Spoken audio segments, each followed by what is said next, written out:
Allez, me revoilà de retour. Alors, je dois dire que j'étais mauvaise langue.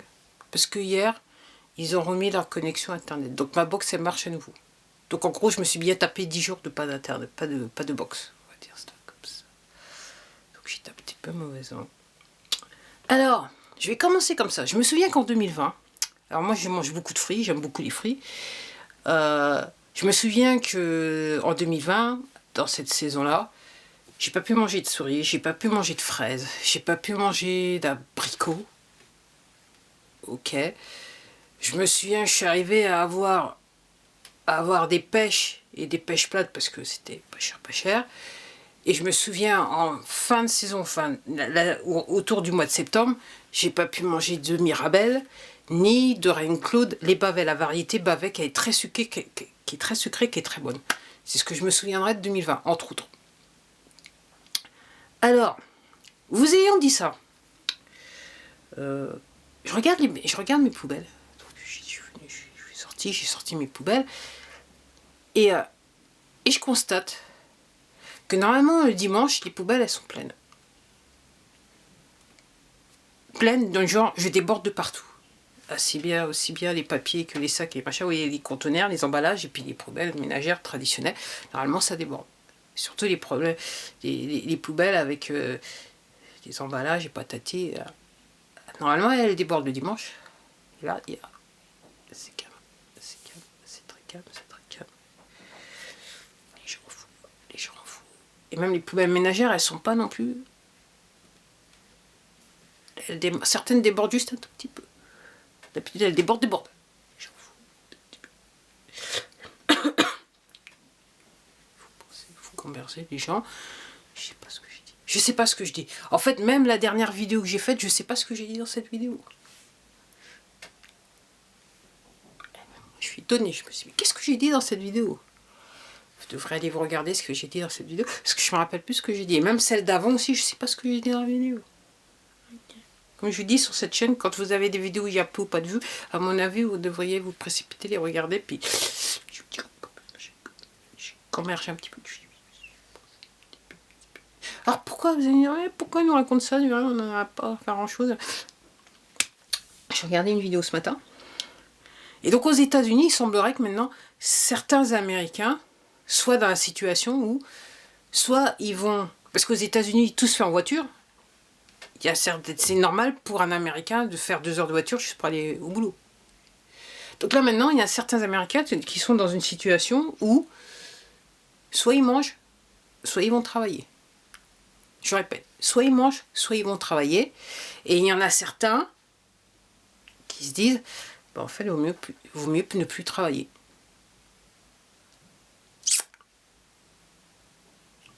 C'est le choix.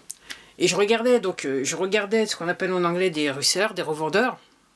Okay, ceux qui font de la frite, ou des... Comment ça s'appelle en français? Ah, j'ai plus le nom. Des gens qui... Alors, la luminosité, je voulais faire... C'était trop lumineux, donc j'ai fermé un petit peu le volet, puis là, maintenant, ça va être un petit peu sombre. Faut pas y toucher. Donc oui. Ou, vous savez, les magasins d'occasion, là. Et donc je regardais certains revendeurs, et donc il y a quelques semaines de ça, il y a un qui avait filmé, qui avait mis la vidéo en ligne, il dit symptôme de ce qui se passe aux États-Unis, voilà les gens, ce qu'ils viennent m'amener. En fait, ça valait juste 2 francs 6 sous pour lui. Et dans les faits, moi j'ai regardé, comme j'ai un petit peu l'habitude aussi, effectivement, c'était pas...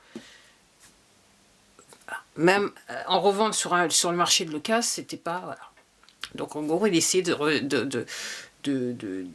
rendre service aux gens, et son propos c'était de dire, ce genre d'articles, j'avais pas l'habitude de les voir, maintenant on me les propose de manière régulière, et le peu que j'offre aux gens pour ces articles-là, les gens ils prennent. C'est ce qu'il veut tout dire. Donc aux États-Unis, les gens sont dans la situation où soit ils mangent, soit ils vont bosser. Soit ils mangent, soit ils vont bosser. Ok. Alors en France, vous allez me dire en France. Alors aux États-Unis aussi. Donc ce que je comprends, moi d'après moi, ce que je comprends, c'est qu'en fait, clairement, c'est ce qu'ils ont touché les ouvriers, le milieu ouvrier, et entre guillemets, pour que ça soit complet, là ils se disent que maintenant, normalement, ça va être, les gens vont capter quand, entre guillemets, les classes moyennes, les rares classes moyennes qui existent maintenant aux États-Unis et les gens les plus riches vont commencer à être touchés par le phénomène. La montée des prix, la flambée des prix et compagnie. Et là, c'est là que normalement, ils se disent que toute l'attention de la population, ok, ils vont commencer à se poser les bonnes questions. Alors en France, je ne sais pas ce qu'il en est. Je ne sais même pas si c'est aujourd'hui second tour ou pas second tour. Dire qu'il y a des gens qui vont se déplacer, je dis ça, mais je dis rien. Alors moi, ce que je vois, alors c'est assez curieux. En journée, je vois plus de voitures qui restent à domicile, si vous voyez ce que je veux dire.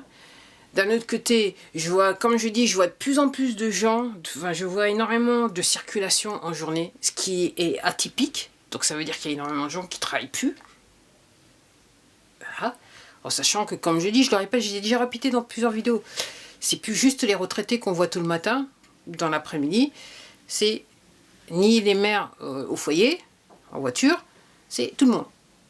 Toutes les couches de la population. Avant, c'était... Moi, je suis en zone urbaine, donc je peux vous dire que le matin, après l'heure de pointe, c'était désert, le midi, un petit peu, l'après-midi, c'était désert, jusqu'aux heures de pointe, en fin d'après-midi. Maintenant, c'est plus le cas. Et même les heures de pointe, les rares fois où les heures de pointe, c'est plus des heures de pointe qu'auparavant, par rapport aux voitures qui font la queue pour passer. Je dis ça, mais je dis rien. Alors je sais pas à combien est le prix de l'essence en France. Donc, je sais pas si, voilà, je sais pas comment les gens réagissent, ok. Les gens réagissent pas, c'est bon, on verra. Hein. Alors apparemment, ça devrait être un été, devrait être chaud, et puis la rentrée devrait être encore plus chaude. Alors, encore une fois, je vous invite à aller regarder ma dernière vidéo et mon avant-dernière vidéo. Peut-être regarder toutes les vidéos où j'ai pas beaucoup de vues. Parce qu'à mon avis, ce que je suis en train de dire, je suis pas loin de la marque. Je sais pas tout, je connais pas tout. Mais je dirais que le peu d'analyse que je fais, je suis, à mon avis, pas loin de la marque. En sachant que aussi quelque chose que je voulais placer, que je n'allais pas placer, j'allais même oublier. J'ai terminé.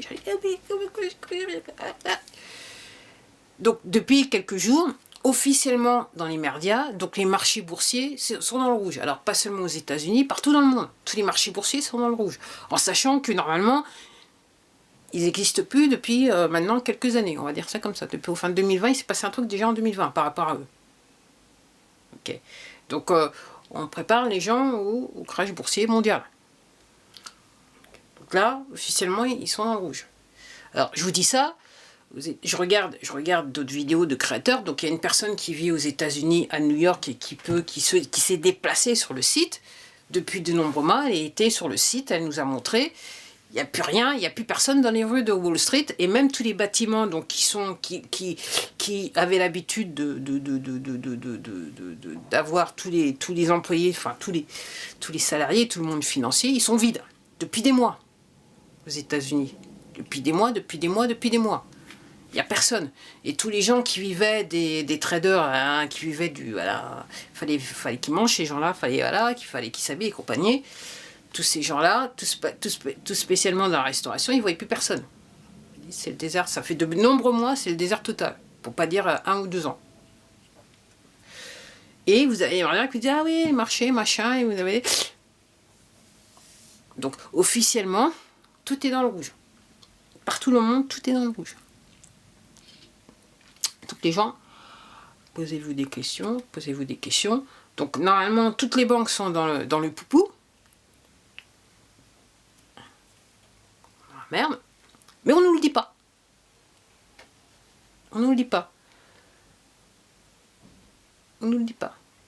Donc une fois que les banques centrales des poteaux, elles ont fermé, les banques, elles étaient dans la merde. Alors pour ceux qui... il va falloir rechercher la raison du pourquoi et du comment. Okay.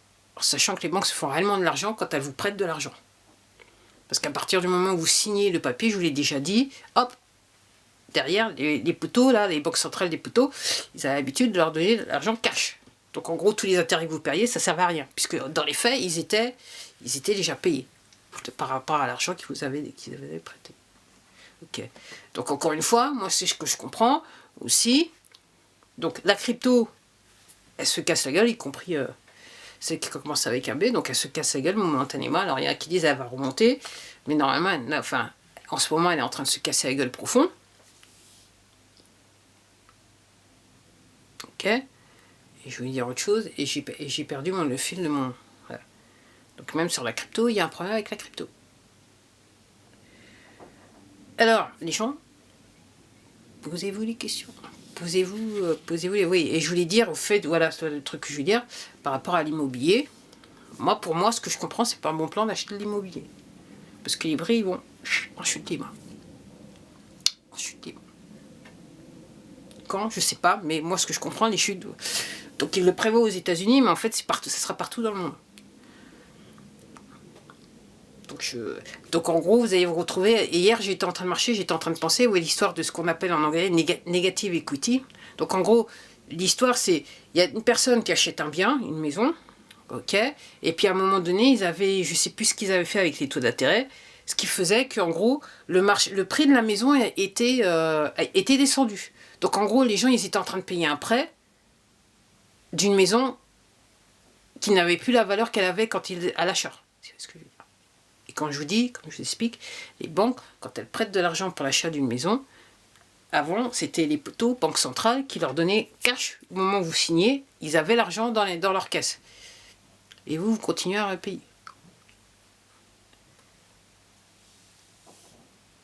Okay. Donc apparemment, ça aide normalement le marché de l'immobilier. Et apparemment, les agents immobiliers, ils le savent. Ils ont compris ce qui se passe. Pour certains, ils le savent. Donc, voilà. Donc, moi je me dis, j'ai tendance à penser, alors j'y connais rien, mais j'ai tendance à penser que en ville, ça va peut-être être le cas, mais peut-être qu'en province ou dans les campagnes, ça va avoir le coup d'œil d'acheter. Parce que les gens ont tendance à aller là-bas. Mais dans les villes, les prix stupides, voilà. Donc en gros, l'histoire de negative equity, c'est encore une manière d'extorsion de fonds. C'est comme ce que hier je marchais, j'écoutais ça, j'étais en train de penser à ça, et je me suis dit, ouais, en fait, ouais, c'était une manière en gros de raquer plus de blé par rapport aux gens qui peuvent. Donc il y en a certains de vous, peut-être certains de vous me regardent qui sont dans ces professions-là, vous avez participé à ça toute votre vie. Je vous dis que 99,99% d'entre vous, vous travaillez pour un système ou une organisation criminelle, entre nous. Alors aussi, il y a un truc aussi qui me... Alors pour ceux qui sont abonnés à ma chaîne depuis un bout de temps, vous savez, je l'avais déjà dit. Sérieusement, en 2020, on vous a dit, ah ouais, mais si vous n'avez pas ça, c'est pas la peine, vous pouvez plus machin, on vous a viré, tout ça. Ok. Et soudainement, on vous appelle, on vous dit, ah, vous pouvez revenir bosser, il n'y a pas de souci. Vraiment, vous allez faire ça? Je m'arrête là. À la prochaine.